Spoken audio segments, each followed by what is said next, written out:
Hey guys, the episode that you're about to listen to is amazing. She teaches me some stuff I've never heard about. Her name is Raychelle Heath. She is a poet, an artist, a teacher, a yoga and meditation instructor. She's also a podcaster, and she is a vast traveler.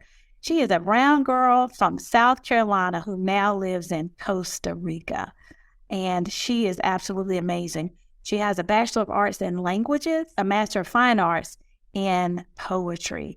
But what she's bringing to the table now is kind of like a cosmic blending of all of these things. And she currently holds certifications in Krapula Yoga, Yoga Nidra, and mind-body meditation. And so she is currently the curriculum director and sanctuary coach for the Unicorn Authors Club. So she's got a lot that she's done. Her path is, as she describes it, is a winding road.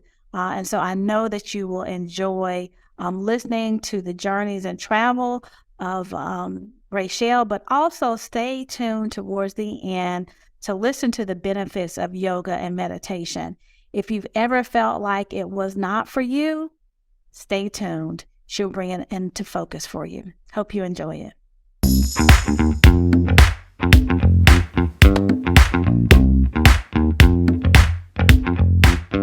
Hello again, and thank you for hitting play on Office Visits with Dr. V. Welcome back to another episode. You know that I'm all about empowering and educating you on how to live an abundant, healthy, and happy life. And the guest today, she got receipts, y'all. Wait till you hear her story. I didn't even want her to tell it, but I wanted to hear it in real time.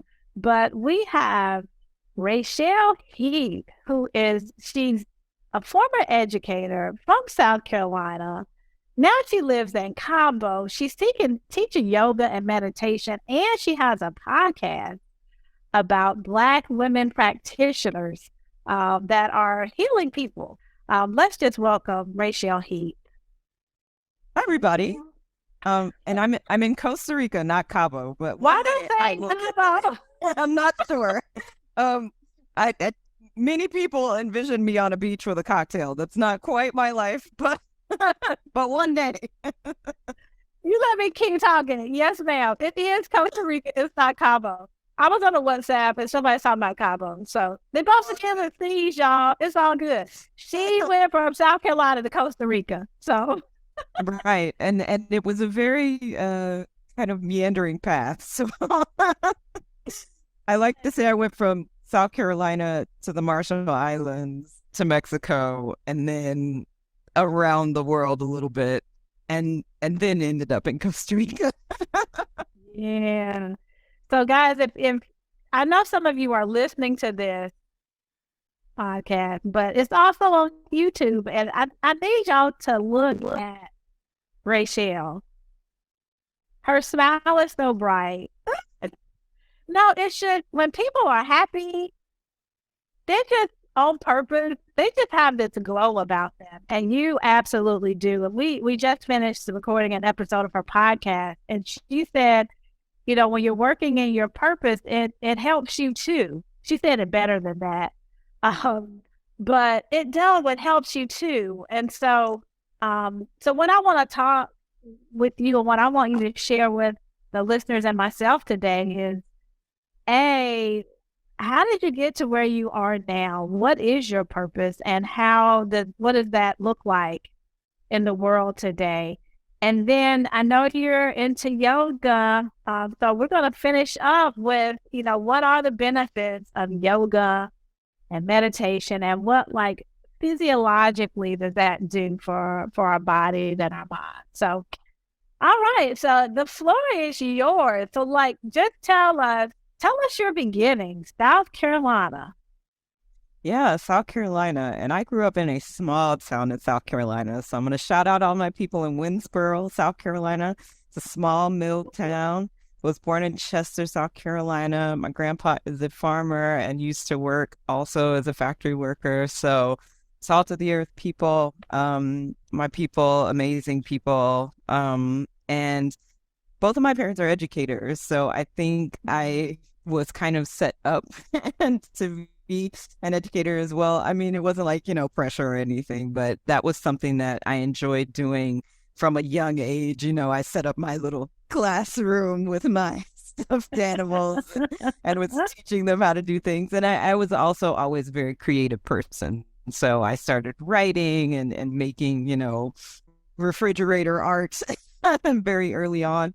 And my parents were incredibly encouraging. So, it felt like it was a supportive environment for me to really explore who I wanted to be. And the other part of who I wanted to be was a traveler. So they kind of all meshed together eventually. Back in 2007, I had just finished up my Master of Fine Arts degree. And I decided that I wanted to leave the United. I wanted to live outside of my country and see what that looked like. And so I moved to a small atoll in the Pacific Island called Mediro. Shout out to all of my Marshallese folks, Yakwe. And I taught at a private school there for 2 years. And that was an amazing experience, being incredibly remote. But it was such a diverse population of folks there. We had people from Fiji, Australia, New Zealand, China, Japan, South Korea, different parts of the United States, and different parts of the Pacific. So islanders from Kasrai and Ponape and Chuuk and from Guam and from the Marianas and Tuvalu and other places. So I don't know half of those places that you like. Honestly, I think I knew one, and that was Costa Rica when we started. Like, like whoa, wow. yeah. Okay. So Amazing. it was an amazing experience to have as my first time leaving the country, because I was just kind of thrown into this amazing melting pot of cultures. And I was also really close to Southeast Asia. So I did my first backpacking trip. When I moved to the Marshalls, I backpacked around Southeast Asia with a colleague, and I got to see Thailand for the first time, and I got to see Singapore and Malaysia, and it was incredible. And I got to feel the freedom of being in the world without fear, which was something Wow. that was really just, it planted a seed within me to want to, one, be able to continue to live that way. And I didn't feel that way in the United States as a Black woman in the South. Not saying that I didn't have incredibly amazing communities around me, because I absolutely did, but I was still a Black woman in the South. There were still places that I could not go safely in my own state. And that hit me, when I was out in the world, and I wasn't a Black woman so much as I was just somebody that didn't look like everybody else, right? Right. And so that started really like a lifestyle journey for me that I've been living outside of the United States since then. When I left the Marshall Islands, I moved to Isla Mujeres, and I worked at a private English school there. Oh, hold on one second. I know a little Spanish. Isla Mujeres is that island of women? It is. No. It Is it? Yeah. Okay. Yeah. That's island of women. Yeah. And Okay. lived and worked there, made some incredible connections to people there. I still go back at least once a year to see my people there. I call them my family because they feel like family. And then I went back to the Marshalls. I went back and forth between Mexico and the Marshall Islands for a while, which was interesting. And then I made a pivot at the end of my last contract in 2019. I stopped teaching in the classroom, at least, and I started writing full time. And I decided I wanted to write and travel full time. So I went to stay with a friend who lived in Toledo, Spain. Shout out to Martina and Zach. And got to travel around Spain. I got to do some traveling in the UK and also in Germany. And then I went back to Malaysia, which is one of my favorite places in the world. And then I got a chance to go to Australia, which was amazing. And then God. I went to Mexico, which was amazing, going back and hanging out there. And then I went to the States to see my family. And then I came to Costa Rica in March of 2020, which is probably a date that most of us remember. What happened? Let me see. What happened? I came to stay here for a month, and I was planning on going to Bali because I was turning 40 in 2020, and I was going to spend my 40th birthday in Bali. I was so excited. I was going to be meeting a friend of mine. We were going to hang out in Indonesia. I was going to do a retreat for my 40th in Bali. Then we were going to Laos, and then I was going to go back to Malaysia, and it was all going to be amazing. And then pandemic happened. So I'm here in Costa Rica. I've been in Costa Rica now since the beginning of the pandemic.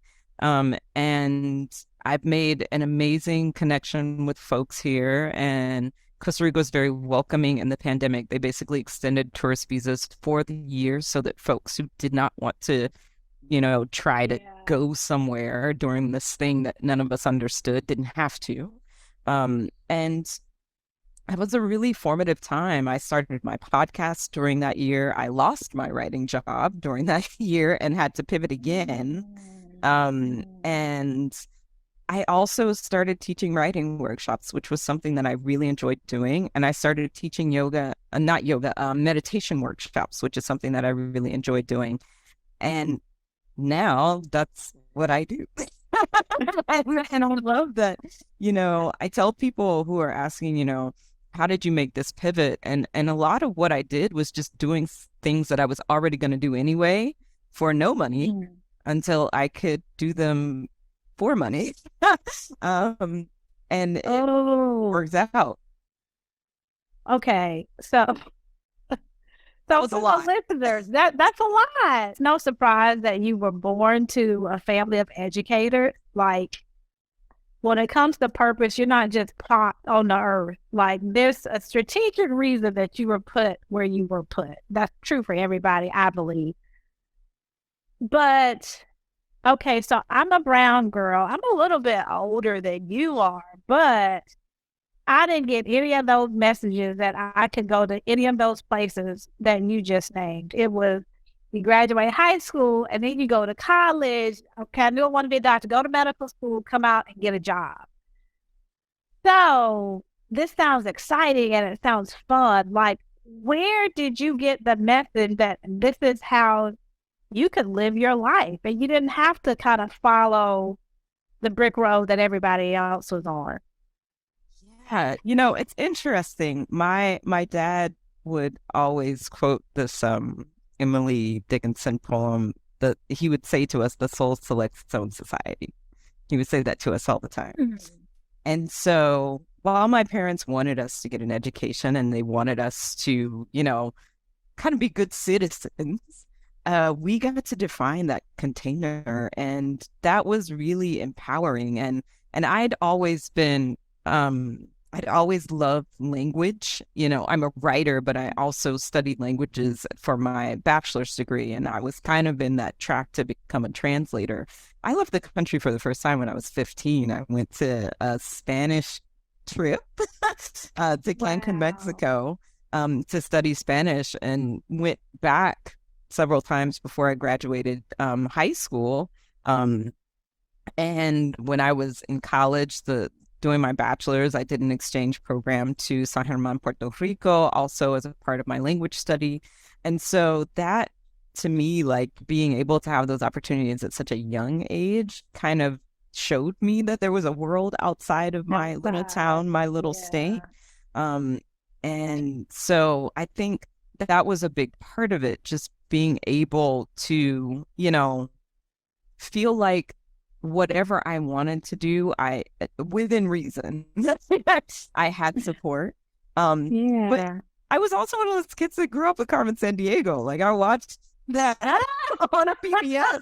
What places? I want to go there, So there were a lot of like influences, I think. And I will also say that where I went to school had a big kind of influence on me wanting to get to know other cultures and parts of the world, because I went to a school that was in Columbia, South Carolina. It's near Fort Jackson. We had a lot of folks coming in from different parts of the world. So I had friends who were coming in from Vietnam. I had friends from the Dominican Republic. I had friends who were from Mexico. I had, friends that had very diverse cultural backgrounds.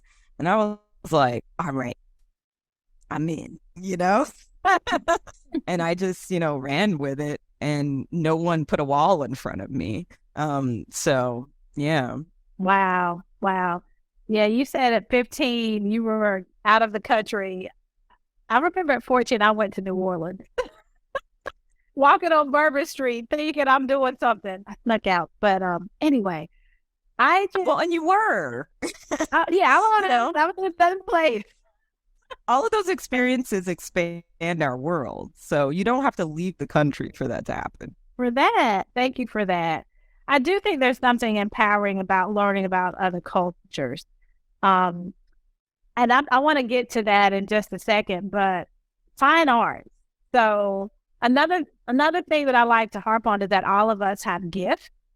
And so it sounds like you have a gift for languages and writing, and you're an artist. So how did your gifts kind of deliver this life that you're living now, or lead you or help you along the way? I think it's a part of creating purpose, like I'm I'm one of those people that I've always had something that I could put my hands on that felt like it was mine. So whether it was my writing or whether it was my, even the things that I read or the languages that I was studying or the visual art that I was creating, eventually my yoga practice, my meditation practice, like those were all like touchstones that could bring me back to me. And so if there was one that I didn't really feel like I was like connecting with, there was always something else that I felt like I could connect with that could bring me back to myself. And I think that when we have that ability to return to self, we have the ability to be present for other people. And we need those touchstones that can help us to do that. Problem is a lot of us don't have the kind of environment or even the kind of time to be able to define those touchstones. Yeah. I was blessed enough to have the kind of environment that allowed me to explore, different parts of my identity and really be able to kind of latch on to things that made sense for me. And those things are still very present in my life to this day as those like touchstones. So, when you first left the country and you're in the islands, you're an educator. So it's what, high school, right? Middle school, high school. And Middle then school, high school. ultimately they kind of put you with the little baby. Is that where you were? Go ahead. I was with fifth grade when I first came in, which was not where it was supposed to be. But I ended up middle school, high school. And then eventually when I went back, I was working at their community college, which was where I wanted to be. Wanted to be, right. Yeah. So how did you, like in all of that, say, okay, I'm fine art, I'm going to be a teacher? Like, were you called to that, or was it something that you could get a job in and maybe have a lifestyle that, would accommodate all your travel? Well, I have to go back because my first degree is a Bachelor of Arts in Languages, and I had the intention of being a translator. And my first job was with Rock Hill School District. I was working as an ESOL assistant, and that was a lot of translation, but I was also in the classroom working with students who were non-English speakers. And I ended up getting a TESOL certification, and that was something that was really passionate. It's something I was very passionate about as someone who is a studier of languages, also providing a space of language justice for people who are learning English when they came to this country, which was not the impulse for a lot of people who were teaching non-native speakers.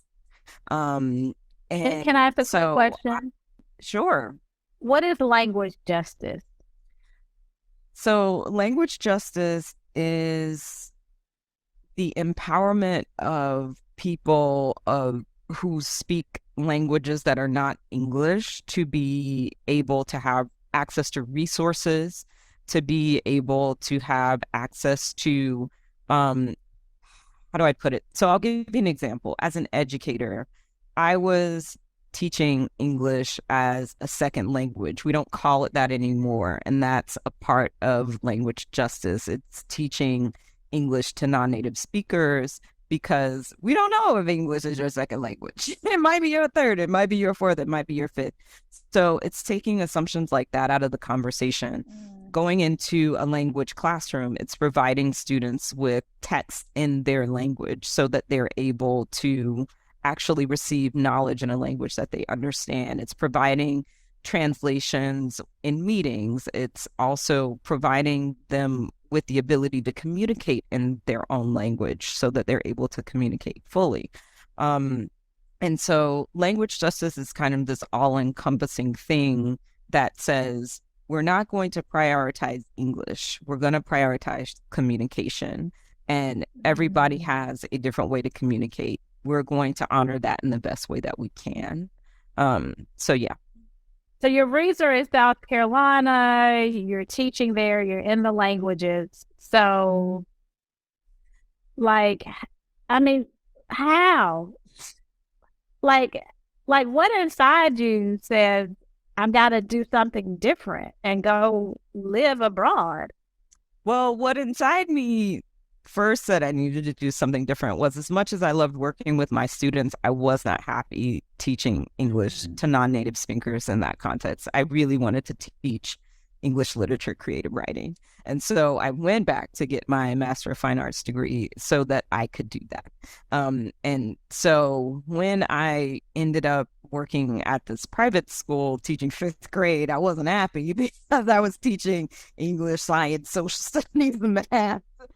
Because fifth grade is primary. But when I did finally end up working in my field, I was able to teach ELA, which is the English language arts. So it's composition, it's literature, and some creative writing. And that's really what I wanted to do. I wanted to take the thing that I loved doing, because I was always working in spaces with other writers. I was, going to poetry readings. I was working with small presses. I was doing performance art. I was doing all sorts of stuff. And I was like, I love this. And I'm going to a job that doesn't feed this. So how can I get more of this thing that I love?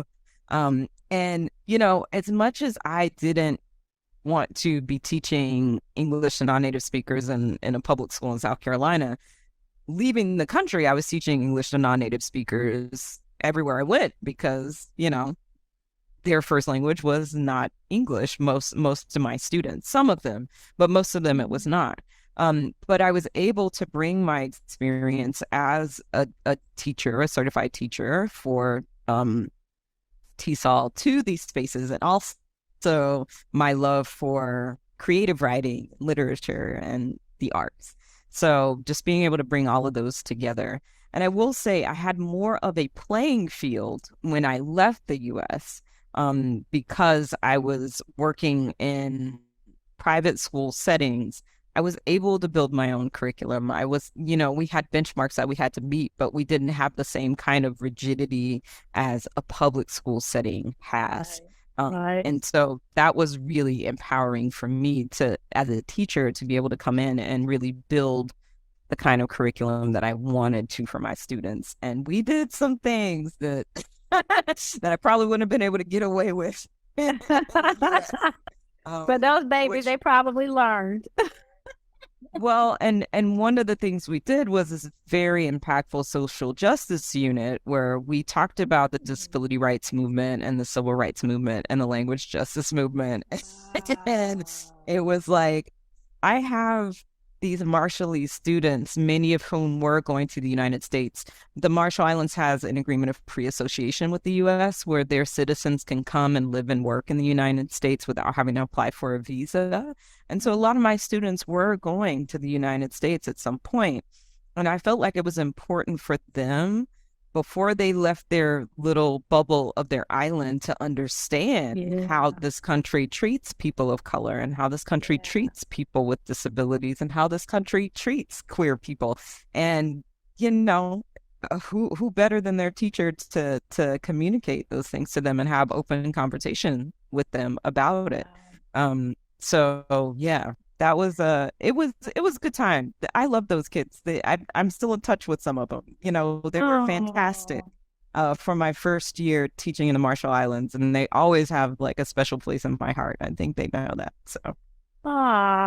We love I love teachers.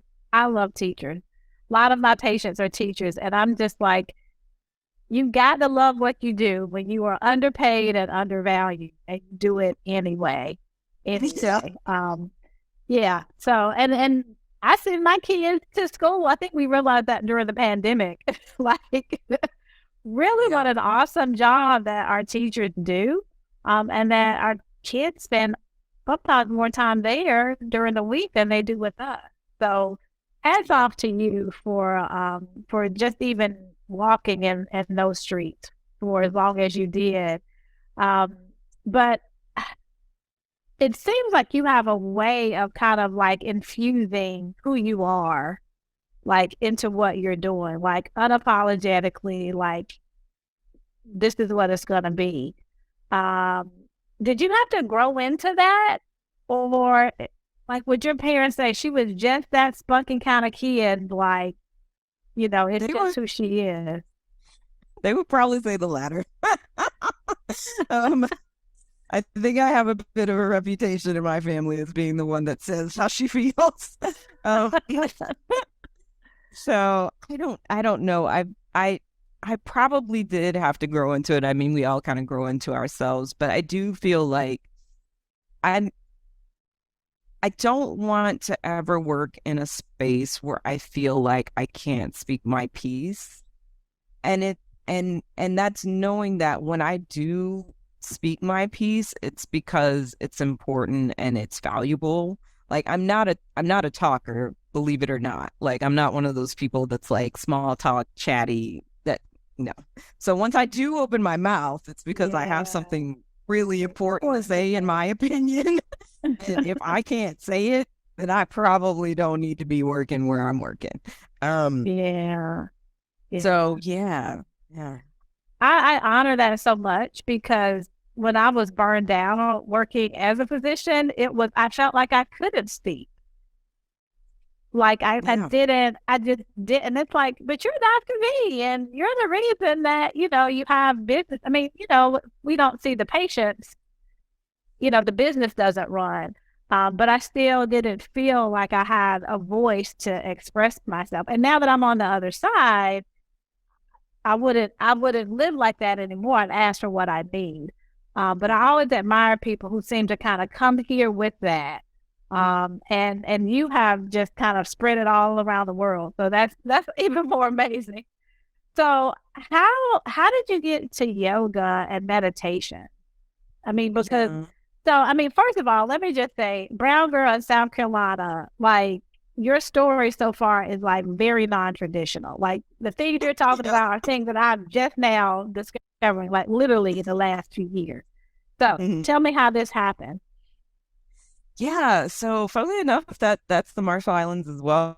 But I took my first yoga class at Winthrop University when I was doing my bachelor's degree. And I absolutely hated it. But I needed a physical education credit, and so I got through it.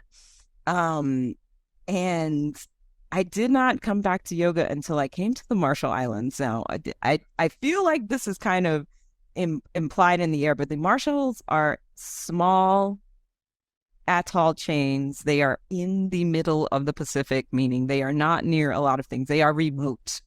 And so when you're there, you are there. You're not going anywhere else. Um, and if you are going somewhere, I would tell folks, like, when I would come back to the US to visit my family, and I would only come once a year, it took me 2 days to get there by plane. So it's far. um, Wow. so what that also means is that you have this kind of playing field that if you have a skill, They're like, absolutely, you can do that thing. So that whole lead in is when I got to the school that I was teaching at, which was Madrigal Cooperative School. There was a yoga teacher there, Black woman from New York, amazing woman named Robin. I don't remember her last name, but her first name was Robin.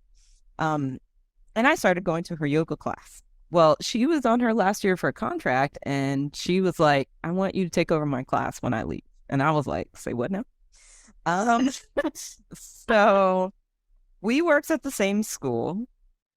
I would get up early in the morning, like 5 a.m., go to her apartment. We all had housing on the campus, do my yoga study with her, bought the books that I was supposed to read, go to her apartment, talk about alignment, talk about, the yamas, Eightfold Path, the whole nine. And then I would go back to my apartment, take a shower, get my school bag, go teach my kids, and then come back home. Whenever there was a yoga class, I went. And when she left at the end of the year, I took over her class. And how it was an amazing growing learning experience for me. I did eventually get my 200-hour certification at Kripalu, which was amazing. She was Kripalu and Bikram certified, and I chose to go the route of Kripalu because it's the yoga of compassion, and that was something that I really leaned into. And then eventually got my certifications for Yoga Nidra, which is the yoga of sleep, and for mind body meditation, which is a meditation practice, but it also is kind of in the vein of restorative yoga. And I have been teaching yoga since 2008 when she left the island. And it has been a wonderful process of learning and growing for me to get in touch with myself as a more spiritual person. But also what I will say is when I was kind of moving in this space of yoga is often posited as you're going to be incredibly flexible, you're going to be incredibly skinny, and you're going to be incredibly lithe, and that's a dog whistle for tall white woman. And I am not. I have very tight shoulders, very tight hips. I still can't do a split or a headstand. And I would tell my students this. I was like, look, that's not yoga. That's acrobatics. And bendy girls out there, kudos to you. That is amazing that your body does those things, but your body does not have to do those things to practice yoga. And one of my favorite yoga classes that I taught was a chair yoga class that I taught for my older colleagues at the College of the Marshall Islands. At the end of the school day, we took over one of the classrooms, we moved the desks out of the way, and I taught these folks with arthritis and really like pain, scoliosis, you name it. These folks that have been told that they couldn't do yoga, we did yoga with chairs, and it was beautiful. And so a lot of my yoga mentors now are folks that are people who promote yoga for accessibility. One of the books that really changed my life was Peggy Cappy's Yoga for Everybody, and it's yoga for everybody body. And it was just really empowering to me to see that I didn't have to be one of those bendy girls to teach yoga, that I could teach people and that they could get what they needed out of my class without anyone having to ever feel like they were inadequate, without anyone having to feel like their practice wasn't enough.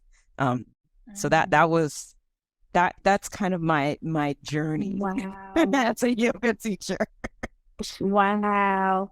I love that. I love that, accepting every body, BODY, because like in Pilates, like, you're it's all about core, and you're supposed to put your feet out to 45 degrees, but if you got a booty, then your back arches. Then your back is supposed to arch. And so like there are some things about people's bodies that are going to make the practice look different.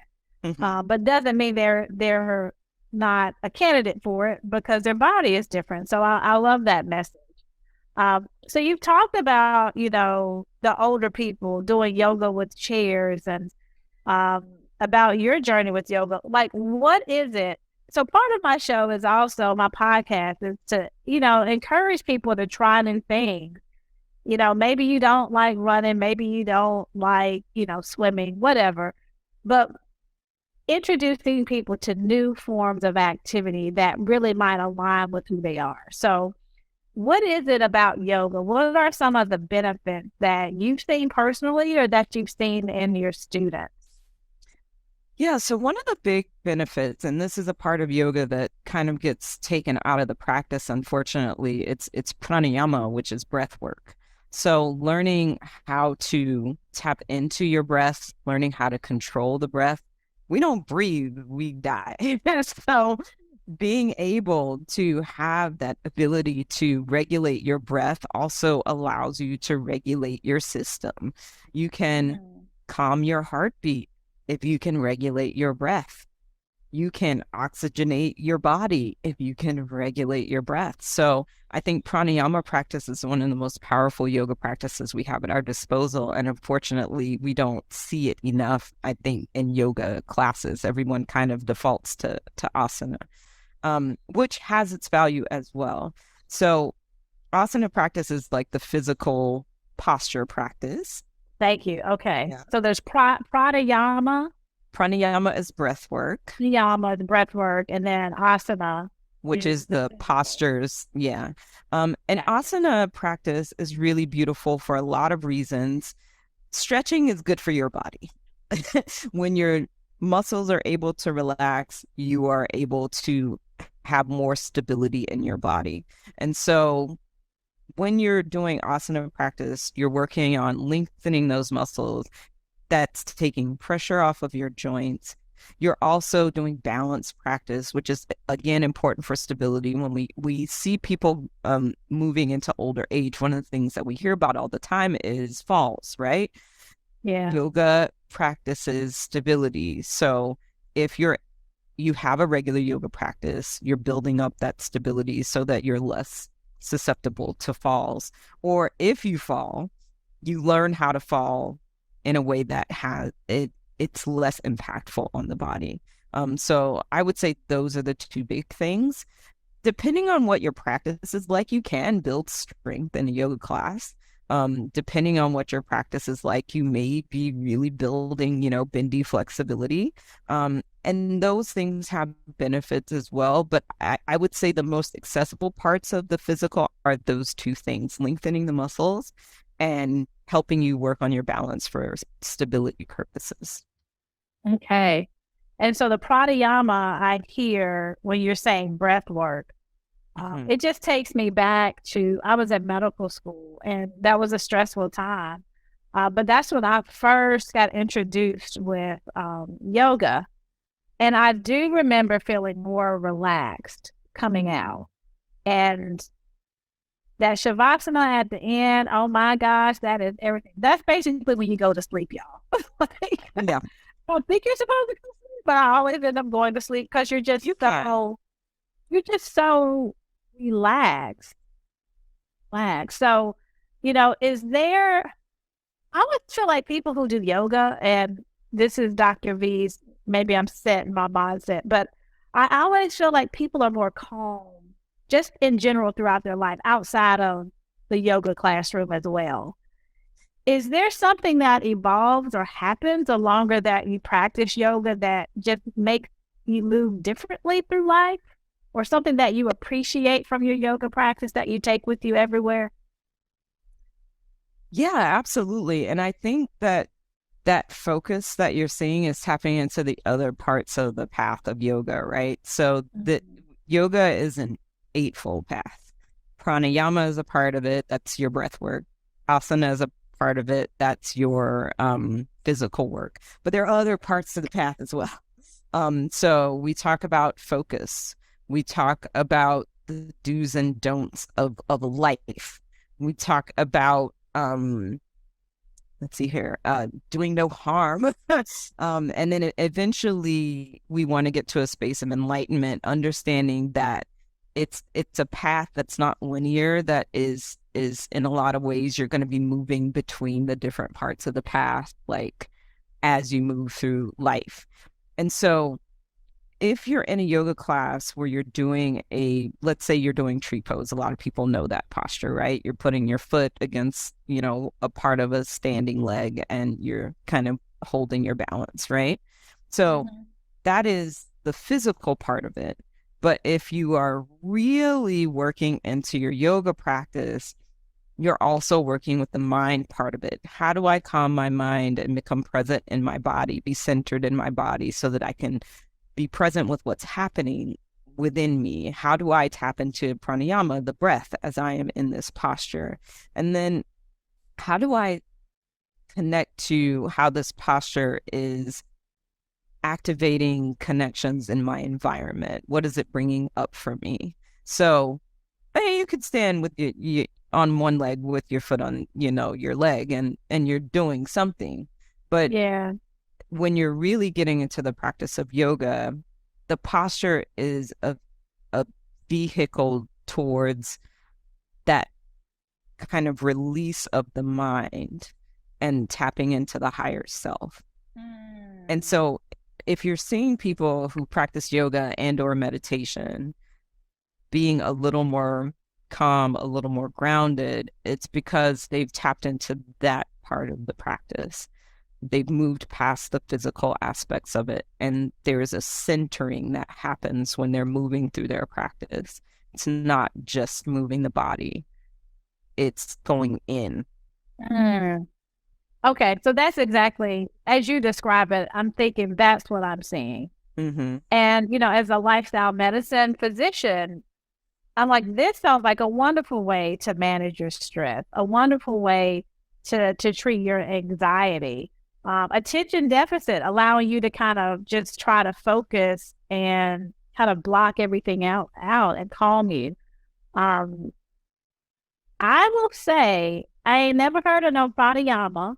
I have heard of breath work, but you're saying things about yoga that I've never heard. Like I've never heard of an eight pathway.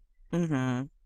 So you sound like and here on Office Visits with Dr. V, we always strive to bring reliable, educated, passionate, purposeful people who are experts in their craft to the world. That's my goal. You're in Costa Rica. Mm-hmm. We can't come to Costa Rica and practice with Raychelle. How do we find someone who is as adept or who knows what you know and will approach yoga from that type of inner work healing perspective that I'm hearing you talk about? Mm. Like, is there a certification? Like, Oh, yeah. Well, well, I mean, where do we find that? that's the first thing. I would say that you want to be working with the teacher that has at least a 200-hour certification, but yoga has exploded right now. So there's lots of places that offer 200-hour certifications. So I would say a certification is something that's really helpful, 200 being the minimum. I'm working on my 500 right now because I want to be able to train people. But the other thing that I would say is there are when you walk into a yoga class, the environment should be welcoming. That's number one. Number two, when you walk into a yoga class, the first thing that you do should be centering. You should be taking a time with pranayama, with coming into the room, with maybe even setting an intention for the class. So those are two things to look for. I think to really know if a yoga teacher is right for you, you have to go to their class, right? Look for people who are certified. That's wonderful. But everybody is looking for something different from their yoga class. So it's in kind of trial and error. But when you go in, welcoming environment, start with centering, and then some things that you want to look for to make sure that your yoga teacher is approaching this in a way that's going to be safe. They should not be making adjustments on your body without your consent. Um, They should not only give one way to come into a posture. And so if they're using language like, this is the correct way to do it, or you need to push in order to get it right, or language like that, that's a red flag for me. If there are not modifications offered, or if it's not an open space where if you don't have access to a posture that day, you're able to do something else. If a teacher is insistent that you do a posture, those are red flags for me. Not, I mean, that person may be someone that has like 1,000 hours of yoga teaching certification, but they're not working with you. They're working with a prescriptive concept of what a student is supposed to be able to do. And you're not going to be able to grow in that kind of practice. So that's, yeah, that's where I'll leave that. Oh, those are good. Yeah, those are good. And you said it well. When you're forced to kind of like, when I'm forced to put my legs down to 45 degrees and my booty is making my back arch, it doesn't make me feel good. And I know that it doesn't. So what I'm feeling in my body doesn't align up with what they told me. Right. And so I think you can always feel that disconnect. And like you said, you don't feel comfortable. We're going to close out the episode in a few minutes. I don't want to leave off meditation. Meditation is something that I found that really, really helps me. That's how we start our mornings and my morning program. Real quick, why should we do meditation? And how can you get started doing meditation? So meditation is a wonderful way to find calm, centering, grounding. I think the first thing to do in order to start meditation is to get it out of your head that you're going to sit down and your mind is going to be quiet. It's not. What's going to happen is you're going to sit down and every single thought that you have is going to be like, hey girl, what's up? How you doing? But the practice of meditation, and it is a practice, is to sit, find a way to let those thoughts recede in the background and come back to your purpose, which is either breathing or centering or grounding. Here's the other thing. You don't have to do it for an hour. You can do it for 2 minutes and you will feel a difference. A lot of people don't do meditation because they think they have to sit and chant something in Sanskrit until the back hurts. That is a lie. You can stop and take 3 breaths. Just 3. And if you do it with intention and presence, you have meditated. So it's not a competition. It's not a race. It is a practice. And every day you sit down to your practice, you sit with yourself for however long you need to. And then you get up and you move about your day and you will feel the difference. That is what I would say about meditation. Wow. That is a great place to start, taking 3 breaths with intention and presence. You're I haven't taken your class, but I know that you're very good at this. And what I feel is that you meet people where they are. You meet people where they are, which welcomes them in. Because like you said, we all have this idea of what yoga is or what meditating is that keeps us out. And I still have some of the thoughts that you just said.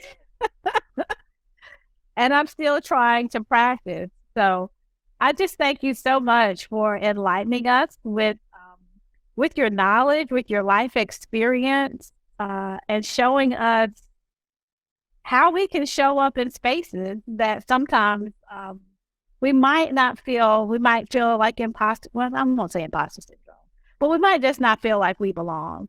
And I want to kind of dispel those myths, because these are things that actually can help us heal and help us feel better and help us kind of, lose some of those crutches that hurt us. Okay. So maybe you don't have to reach for weed or pop the prescription pill. You can start meditating and do yoga. It is available to you. So how can we get to you? How do people follow you, keep up with you? Tell us about, your podcast, your website, etc.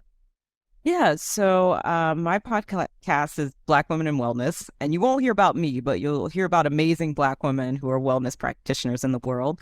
And we are hosted by Spotify Podcasts. So if you look up Black Women in Wellness on Spotify, you will find us. We have 2 years worth of episodes. It's crazy to me that it's been around that long. So you can find that there.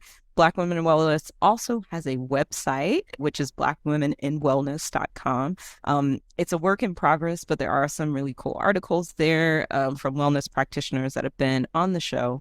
And I think I have a few things that I've written there too. My website is theraychelleheath.com, and I do post my meditation workshops there. I have a subscription service for folks who are interested in meditating regularly. You get access to 2 online Zoom meditation workshops a month. And we are actually meeting this evening, my meditation students. And then occasionally I do teach writing workshops, and I post those on my Instagram, but my Instagram is private, so I'm working on getting a public facing one so that folks can check those things out. But Black Women in Wellness does have an Instagram, so you can follow there and you'll at least get information about the podcast. So I think that's it for online access. Do me a favor and spell out your website because it's Raychelle Heath. Right. So it's THERAYCHELLEHEATH.com. Awesome. Awesome. All right, guys, hook up with her. She knows what she's talking about. And if y'all go on YouTube, you will see the glow that I'm referring to. So you're obviously doing something right and living your best life. So thank you for coming on and sharing a bit of how you got here. And I do appreciate it. And I wish you all the best. I wish you all the best in Costa Rica, not Cabo. Hey, thank you so much for having me. Absolutely. So we'll see you next time on Office Visits with Dr. B.